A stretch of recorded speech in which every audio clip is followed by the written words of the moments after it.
శంఖుపుష్పి face cream తయారు చేయడానికి నీటిని పూర్తిగా మరిగించుకున్న తర్వాత ఆ నీటిని ఈ శంకు పుష్పాలలో వేసి మనం ఉంచి తర్వాత ఆ నీటితో సహా శంఖం పుష్పాలను మిక్సీలో వేసి గ్రైండ్ చేసుకుంటాం.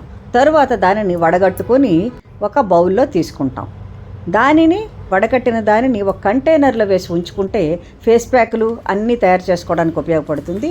తర్వాత ఒక బౌల్లో కొంచెం కార్న్ఫ్లోర్ని వేసి శంఖం పుష్పం తాలూకా నీటిని కూడా అందులో వేసి పూర్తిగా మర్దన చేస్తాం. అంటే స్పూన్తో పూర్తిగా అలా అలా బీట్ చేసినట్టు చేస్తూ ఉంటాం. చేస్తే ఉండలు లేకుండా ఉంటాయి, ఉండలు అస్సలు కట్టవు. ఈ శంఖం పుష్పం తాలూకా ఫేస్ క్రీమ్ ముఖానికి అందాన్ని, కాంతిని, అంతేకాకుండా ముడతలను తొలగేటట్టు కూడా చేస్తుంది. అద్భుతమైనటువంటి ఫేస్ క్రీమ్ ఇది.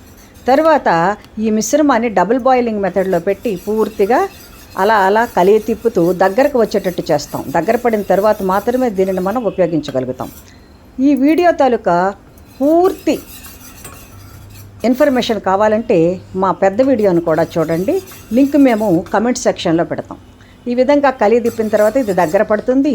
ఇందులో మరికొంచెం ఈ శంకుపుష్పి వాటర్ కూడా వేసాము. వేసిన తర్వాత ఆ విధంగా తయారవుతుంది. తయారైన తర్వాత ఒక బౌల్ తీసుకొని 2 చెంచాల అలోవెరా జెల్ని ఒక బౌల్లో వేసుకుంటాము. తర్వాత విటమిన్ ఈ క్యాప్సిల్స్ని 2 లేదా 3 కట్ చేసి ఈ మిశ్రమానికి సరిపోయేటట్టుగా కట్ చేసి వేస్తాము. తర్వాత వెజిటబుల్ గ్లిజరిన్ ఒక పావు చెంచా మోతాదుగా కూడా ఇందులో వేసి మొత్తం మిశ్రమాన్ని అంతటినీ కూడా ఈ బౌల్లోకే తీసుకొని పూర్తిగా కలిసేటట్టుగా మళ్ళీ బీట్ చేయాలి పూర్తిగా.